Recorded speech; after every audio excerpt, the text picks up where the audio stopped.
Parmi le top 100 des films ayant récolté le plus d'argent au box-office de 2010 à 2019, on y trouve 31 films de super-héros. C'est énorme pour un sous-genre. Oui, un sous-genre, car rappelons-le, le film super-héroïque n'est même pas un genre à part entière, mais plutôt un sous-genre de l'action, sauf dans certaines exceptions où il s'approche plus de la comédie que de l'action. C'est d'ailleurs le cas dans Mystery Man, Super Hero Movie et Kick-Ass. Bon, avant de commencer à parler des années 70, il faut que je vous situe le contexte. Pour commencer, d'où viennent les super-héros? Eh bien, des comics, une sorte de bande dessinée qui est apparue courant des années 30. C'est d'ailleurs en juin 1938 qu'est apparu le premier Action Comics, qui sont des comics d'action, comme le dit si bien son nom. C'est dans cet Action Comics qu'apparaît pour la toute première fois Superman, le tout premier super-héros de l'histoire. C'est alors l'arrivée de l'âge d'or des comics qui ne va pas nous intéresser aujourd'hui puisqu'elle s'arrêta en 1954, donc bien avant les années 70, la période qui nous intéresse. 2 ans plus tard, donc en 1956, c'est l'arrivée de l'âge d'argent qui nous fait connaître une nouvelle vague de super-héros qui, contrairement à ceux de l'âge d'or, ne sont pas parfaits. Effectivement, parmi les héros les plus connus de l'âge d'or, on trouve Superman, Captain America, Batman, etc. Tous des super-héros forts qui renvoient une image parfaite d'eux-mêmes, alors que les héros de l'âge d'argent, Hulk, les 4 Fantastiques, Spider-Man, etc., ont plusieurs défauts. Hulk est souvent considéré plus comme étant une menace qu'un héros, les 4 Fantastiques n'arrêtent pas de se chamailler, et Spider-Man est jeune et immature. C'est à cette époque d'ailleurs qu'apparaît la cultissime phrase « Un grand pouvoir implique de grandes responsabilités ». Mais cette période s'arrêta en 1970, l'année qui nous intéresse, mais ce n'est pas grave car un nouvel âge apparaît durant les années 70, l'âge de bronze. L'âge de bronze s'est débuté grâce à 3 événements majeurs qui se sont déroulés dans l'industrie. Le premier événement est l'arrivée de Jack Kirby, célèbre illustrateur et auteur chez Marvel, chez DC Comics. En effet, Jack Kirby et Stan Lee ont ensemble créé une multitude de super-héros importants de l'écurie Marvel, mais la majeure partie du mérite revenait à Stan Lee alors que Jack Kirby n'était pas si bien payé que ça pour tous les apports qu'il a donnés chez la firme, sans compter qu'il avait un poste dans lequel il aurait pu se faire congédier à tout moment. C'est dans cette situation qu'il décida d'aller s'installer chez DC Comics, le principal concurrent de Marvel. Le second événement qui a marqué l'arrivée de l'âge de bronze est l'arrivée du comics Amazing Spider-Man 96, écrit par Stan Lee. Il faut que vous sachiez que le public cible principal des comics à l'époque était les jeunes. Donc les règles étaient très strictes et l'organisation qui s'assurait que ces règles soient respectées était le Comics Code Authority, mieux connu sous le nom du CCA. À l'époque, un comics n'avait pas le droit de démontrer trop de violence ou de sexualité, n'avait pas le droit de faire gagner le méchant, n'avait pas le droit de ridiculiser toute forme d'autorité, n'avait pas le droit d'utiliser des personnages d'horreur cultes tels que les vampires ou les loups-garous, n'avait pas le droit de faire des blagues racistes ou contre une religion. Bon, ok, ça c'est correct comme règle. Il n'avait pas le droit de faire de la publicité pour des armes, il n'avait pas le droit de montrer du tabac, de la drogue, de l'alcool et des posters de type Playboy.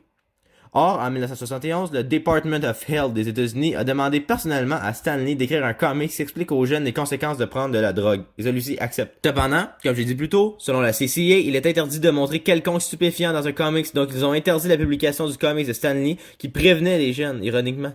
Stan Lee a tout de même publié son comic sans l'approbation de la CCA et ce fut une véritable réussite. Cette bande dessinée fut un point tournant dans le domaine de la censure chez les comics et plusieurs autres auteurs ont décidé de contourner certaines règles de la CCA lors des années qui suivent. Le dernier événement, mais non le moindre, qui marque l'arrivée de l'âge de bronze et la publication d'un autre comics The Amazing Spider-Man, mais cette fois-ci c'est le 121. Pour vous résumer l'histoire de ces comics et un peu des précédents pour vous mettre en contexte, Norman Osborn, le Gobelin Vert, découvrit l'identité de Spider-Man, qui est Peter Parker, lors d'une bagarre finale. Mais à la fin de cette bagarre, Norman Osborn se cogna la tête et commença à souffrir d'amnésie. Il oublia donc l'identité de l'homme araignée qu'il a découvert quelques instants plus tôt. Or, au fil du comics 121, il retrouva la mémoire et décida de kidnapper Gwen Stacy, la blonde de Peter, pour se venger. Spider-Man le retrouve et lors de la bataille finale, Norman Osborn lança Gwen Stacy en bas d'un pont. Peter Parker laça donc une toile pour la sauver et réussit son coup, mais le choc de la toile qui stoppa sa chute trop brusquement causa la mort de Gwen. Cet événement, qui fut un des événements les plus tragiques et mémorables de l'histoire, marqua un tournant en amenant un côté plus sombre et sérieux au comics qui était un peu plus tourné vers la comédie lors de l'âge d'argent.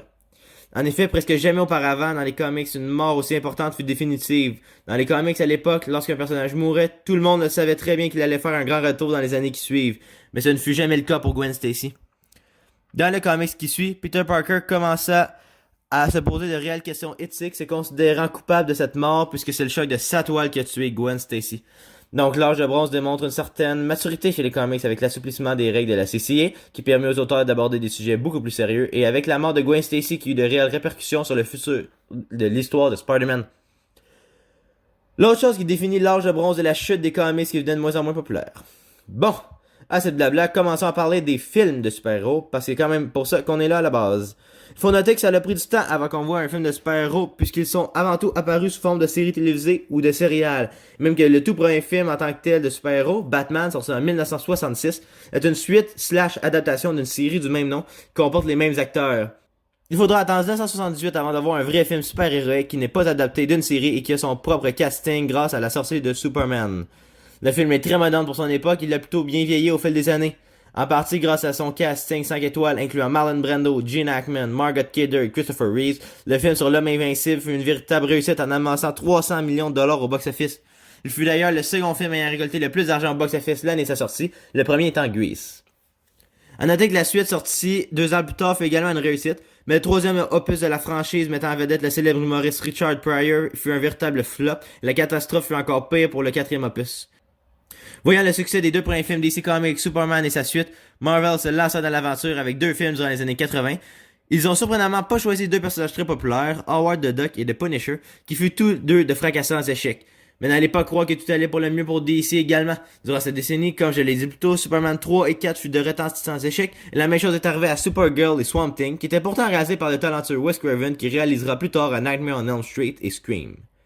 On arrive en 1989 et tout nous laisse croire que les super-héros n'est juste pas un sous-genre adapté pour le cinéma. Et c'est là que Tim Burton démenta cette information grâce au jour du culte de Batman qui a encore un casting 5 étoiles avec Michael Keaton, Kim Basinger et Jack Nicholson. Avec ses 400 millions de dollars récoltés au box-office, The Batman se plaça confortablement à la 6e place du film et qui a récolté le plus d'argent au box-office de tous les temps, à l'époque. Marvel tentait de faire le même exploit avec Captain America l'année suivante, mais ce fut un gigantesque flop. Du côté de DC Comics, ils ont décidé de faire la même chose qu'ils ont fait avec leur succès précédent. Ils ont fait 3 suites, dont une qui est du même réalisateur et qui fut également une réussite, Batman Returns, une qui a changé de réalisateur qui fut bâchée par la critique, et une dernière suite qui fut encore d'un autre réalisateur qui fut démolie par la critique et qui fut un flop au box-office. Mais une toute nouvelle équipe de super-héros dont le premier comic est sorti en 1984 qui n'appartient ni à Marvel ni à DC sort au cinéma, The Teenage Mutant Ninja Turtle. M'excuse, c'est un peu compliqué à prononcer. Le film centré sur ces 4 reptiles fut un succès monumental et c'est la première fois qu'on voit à Hollywood un film de super-héros qui est une comédie. Certes, le Batman sorti en 1966 ne se prenait pas extrêmement au sérieux et était très coloré, mais ce n'était pas une comédie pour autant. La popularité grandissante des 4 tortues nommées en l'honneur d'artistes de la Renaissance chez les jeunes au courant des années 90 va nous donner des films de super-héros de plus en plus tout public et de moins en moins matures en guillemets. Par ma je ne veux pas parler d'humour enfantin, mais plutôt de sujets qu'un film traite et sa réflexion. Par exemple, la trilogie Batman qui est sortie en 2005 et 2012 est très mature dans le sens qu'il propose des questionnements éthiques à plusieurs reprises, comme dans la scène des bateaux. Pour ceux qui n'ont pas vu le film, à un moment donné, le Joker, l'antagoniste principal du film, mais ça je pense que vous le saviez déjà, place 2 bombes dans 2 bateaux et donne à chaque bateau le détonateur de la bombe de l'autre bateau. Donc bateau A a le détonateur de la bombe du bateau B et vice versa. Le Joker explique donc aux 2 bateaux qu'à minuit il va faire exploser les 2 bateaux si aucun d'entre eux est explosé. Mais si un bateau explose, l'autre reste sain et sauf. À noter qu'un des bateaux est rempli de civils et l'autre est rempli de prisonniers. L'expérience sociale que propose cette scène est très poussée et les questionnements éthiques sont réellement traités et la scène essaye d'analyser le comportement de notre société alors que dans les Batman des années 90, jamais on trouvera ne serait-ce qu'une once de point de vue sur la société et ce sont des films qui portent très peu de réflexion au sujet de l'humain. Attention, ce ne sont pas nécessairement des mauvais films pour autant, loin d'être là. Je considère Batman Forever comme étant un excellent film et pourtant ce film n'a aucune opinion réelle et l'a très évidemment été fait que pour l'argent. Et pourtant le film a son propre univers qui est très beau, les acteurs sont à fond dans leur rôle et le côté clownesque et surréaliste du film est non seulement assumé, mais il est même voulu à mon avis. Ça explique le choix de Jim Carrey dans le rôle du Riddler. J'irais même jusqu'à dire qu'à l'inverse, s'il fallait que chaque film qui sort au cinéma soit mature, on aurait vite un cinéma qui deviendrait redondant, trop sérieux et limite moralisateur. Donc comme je disais, les super-héros dans les années 90 avaient pour public cible les familles. Il y avait souvent une touche d'humour comme The Mask ou Steel par exemple. Et ce, jusqu'à ce qu'en 98, Marvel fit sortir en salle Blade, mettant en vedette Wesley Snipes. C'est enfin un succès pour Marvel et par hasard, c'est précisément à ce moment, lorsque Marvel connaît enfin la réussite, que DC connaît l'échec. Effectivement, Shadow, Batman et Robin et Steel furent 3 très gros ratés qui s'enchaînent et qui leur a coûté cher, sans compter les 30 millions qu'ils ont perdus dans le film Superman Life qui n'est jamais sorti en salle au final. Le film Superman Life était un film Superman qui était supposé sortir en 1998, mettant en vedette Nicolas Cage. Le film aurait eu comme réalisateur Tim Burton qui avait déjà réalisé auparavant les 2 premiers Batman, mettant en vedette Michael Keaton. Or, le film fut annulé suite à de multiples désaccords artistiques. La production a refusé le costume que Tim Burton voulait car il était trop difficile de le transformer en jouet. Le budget a été considérablement rétréci au fil de la production. Au début, Tim Burton était supposé avoir 198 millions de dollars de budget et ça a été rapetissé à 100 millions de dollars en début de production. Notre cher Tim a fini par cette année et a quitté le projet qui fut par la suite abandonné. Pour les plus curieux d'entre vous, le film était supposé raconter l'histoire de la mort de Superman. En gros, le personnage de Brainiac voulait tuer Superman et pour ça il a envoyé Doomsday sur la Terre et détruit le soleil afin de diminuer les pouvoirs de Superman. Doomsday aurait fini par réussir, Superman serait mort mais il reviendrait à la vie plus tard dans le film et il aurait commencé à utiliser un nouveau costume qui produit ses pouvoirs artificiellement. Bref, l'annonce sortie de ce film fut un autre coup dur pour DC Comics. Ça allait tellement mal pour la firme de Batman dans ce début de nouveau siècle que de 1996 à 2005, il y a eu 6 films d'annulés. Ce qui veut dire en simplifiant qu'ils commençaient à paniquer et qu'ils étaient de plus en plus sûrs que leur fin à Hollywood approchait. Alors que chez Marvel, tout va de mieux en mieux avec la sortie de X-Men de Bryan Singer et de Spider-Man de Sam Raimi. D'ailleurs, c'est le film Spider-Man qui a amené cette nouvelle dimension de maturité dont je vous parlais tout à l'heure, avec son traitement du deuil et de la notion du bien et du mal. Naturellement, comme vous le savez, chez Hollywood, succès égale production de masse. Lors des 3 années qui suivent la sortie de Spider-Man, 9 films Marvel sont sortis. Parmi ces 9 films, on trouve 3 échecs commerciaux et 5 échecs critiques, donc malgré ces quelques succès, Marvel est vite retourné sur Terre. Chez DC Comics, ça ne va pas mieux à cause de l'échec cuisant du film Catwoman en 2004, mais ironiquement, DC recommence enfin à connaître la gloire l'année suivante, drette lorsque Marvel recommence à connaître les échecs. 2005, c'est l'année de sortie de Batman Begins et V for Vendetta, 2 succès pour DC Comics considérables. Mais l'année qui selon moi fut la plus importante dans toute l'histoire du cinéma super-héroïque, c'est 2008. C'est le 2 mai 2008 que le film Iron Man sort au cinéma. À l'époque, le monde ne le savait pas, mais ce film allait marquer un point tournant chez Marvel Studios, la société de production de Marvel. Et chez Hollywood, en général, car le film marque pour commencer le grand retour de l'acteur Robert Downey Jr., qui avait perdu sa notoriété depuis un certain bout à cause de ses problèmes de drogue et du court laps de temps qu'il a passé en prison, pour possession de drogue et armes illégales. Mais ce n'est pas tout. Le film marque également le début du Marvel Cinematic Universe, que je vais appeler par son acronyme MCU durant le reste de ce documentaire, parce que Marvel Cinematic Universe est trop long et compliqué à dire à mon goût. Mais qu'est-ce que c'est le MCU? Bien, c'est simplement un univers cinématographique. Mais qu'est-ce que c'est un univers cinématographique? Bon, ça pourrait être long, fait que je vais vous résumer le MCU de façon la plus claire et brève possible. Le MCU est une série de films qui n'ont pas tous les mêmes personnages principaux, mais qui se déroulent entièrement dans le même univers et qui fait grandement référence aux autres films du même univers. C'est la force du MCU d'ailleurs. Il est très important de regarder les films du MCU par leur ordre de sortie. Souvent, les films récents évitent d'expliquer des choses qui ont déjà été expliquées dans les précédents films. Vu qu'il n'y a rien de mieux que l'utilisation d'un exemple pour bien faire comprendre les choses dans la vie, je vais vous raconter les bases des premiers films sortis de cet univers. Ne vous inquiétez pas, je ne vais pas vous résumer les 23 films du MCU qui sont sortis en date d'aujourd'hui, juste les premiers. Donc, Iron Man, sorti en 2008, raconte l'histoire de Tony Stark, un riche milliardaire qui s'est fait kidnapper, et qui une fois kidnappé s'est construit une armure pour s'en sauver, et rendu chez lui, il a décidé de se construire une autre armure du type pour combattre le mal, et le film se finit sur le personnage de Nick Fury, incarné par Samuel Jackson, qui nomme l'initiative Avengers. On apprendra dans les futurs films que l'initiative Avengers est de réunir un maximum de super-héros afin d'en faire une équipe. Un film sortira sur cette équipe en 2012. Dans le film de 2012, l'équipe est non seulement composée d'Iron Man, sinon ça serait plate, mais également de Hulk, Captain America et Thor, qui ont chacun déjà eu le droit à leur film avant la sortie d'Avengers, sortis respectivement en 2008, 2010 et 2011. Mais ce n'est pas tout. On trouve également dans l'équipe Black Widow, qui était déjà apparu dans le film Iron Man 2 en 2010, et Hawkeye, qui était déjà apparu dans le film Thor en 2011. Mais ce n'est pas la seule corrélation des Avengers et les autres. Pour commencer, l'antagoniste principal du film The Avengers est le même que dans Thor, et le film présente Thanos, qui sera le méchant principal de Avengers Infinity War et Avengers Endgame, qui vont sortir 6 et 7 ans plus tard, dont vous avez d'ailleurs fort probablement déjà entendu parler. Bon, vous avez compris le principe, donc je vais arrêter mon explication. Si vous voulez en savoir plus sur l'histoire du MCU, je vous conseille fortement de les écouter dans cet ordre. C'est l'ordre de sortie au cinéma des films, et ce sont tous de bons films. Bon, tous. À l'exception d'un selon moi, mais encore là, c'est totalement subjectif, ce que je vous dis en ce moment, car il n'y a pas de consensus général sur le MCU. Beaucoup de gens adorent le MCU et son univers qui est gargantuesque, mais il y a une partie considérable de gens qui détestent au plus haut point ces films. Parmi les détracteurs les plus connus du MCU, on trouve le génialissime réalisateur Martin Scorsese, qui a déjà déclaré en entrevue qu'il ne considère même pas les films du MCU comme étant du cinéma, mais plutôt comme un parc d'attractions. C'est pas pour d'ailleurs créer une vague de débats sur la qualité des films du MCU sur Internet. Vous vous en doutez fort probablement, le MCU a connu une réussite inimaginable, plus grande que toute précédente franchise qu'Hollywood a connue. Parmi les top 10 des films qui ont récolté le plus d'argent au box-office de tous les temps, on y trouve 3 films du MCU. C'est énorme. Naturellement, ça a lancé la mode des univers cinématographiques à Hollywood. Pour commencer, il y a Universal qui a voulu créer le Dark Universe, dans lequel il voulait mélanger les personnages horrifiques cultes des années 30, tels que Dracula, Frankenstein, la momie, le loup-garou, etc. Mais à cause de l'échec critique du film de Mummy sorti en 2017, qui était supposé starter la franchise, le plan fut annulé. Pourtant, le studio avait de très grandes ambitions pour cet univers. Johnny Depp avait même déjà été casté pour le rôle de l'homme invisible.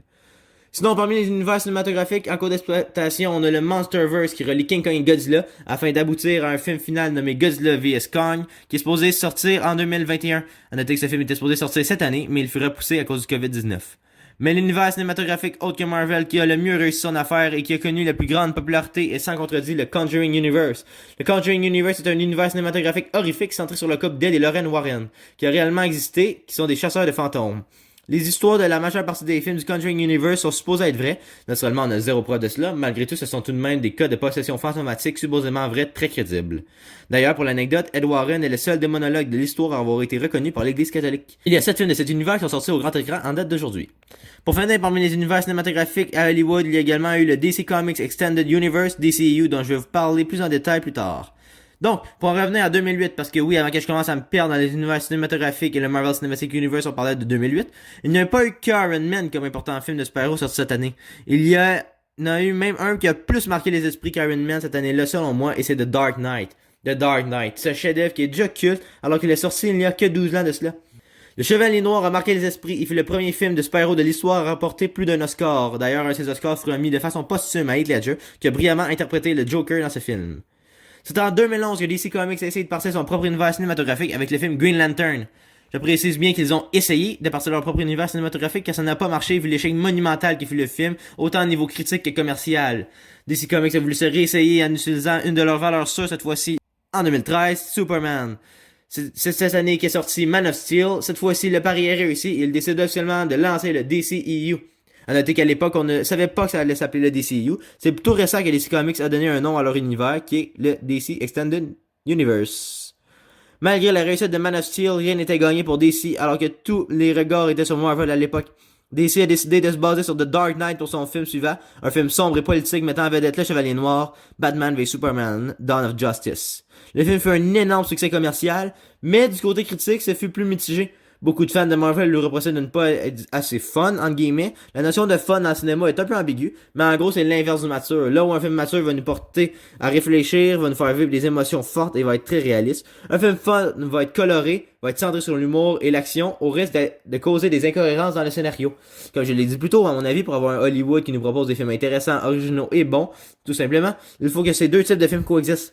Donc, comme je disais, Batman vs Superman va être très peu fun, contrairement aux films Marvel qui sont très humoristiques à l'époque. DC Comics ont retenu leur leçon et ont décidé de faire le film suivant le plus fun possible, trop fun même, Suicide Squad. T'as pas plus coloré que ça comme film, je pense. À noter qu'à la base, le film n'était même pas supposé être fun, il était supposé être sombre et violent.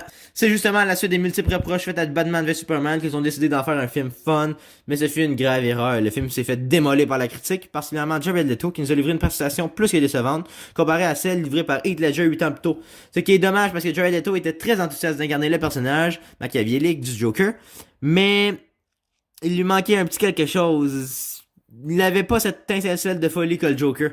Malgré tout, le film fut plus que rentable monétairement parlant. Et DC pouvait encore avoir confiance en leur DCEU. L'année qui suit sort au cinéma Wonder Woman qui fut une réussite critique et commerciale. Une première pour DC Comics depuis The Dark Knight Rises sorti en 2012. L'espoir est réellement de retour chez DC Comics qui compte sur le film Justice League qui sortira quelques mois plus tard pour leur donner la même popularité qu'avait Marvel. Malheureusement, Justice League les a déçus. La critique fut très négative envers ce film et les résultats excellents mais décevants. Vous vous êtes probablement, mais comment un résultat peut être à la fois excellent et décevant? Eh bien, ils ont récolté 657,9 millions de dollars au box-office pour 300 millions de dollars de budget.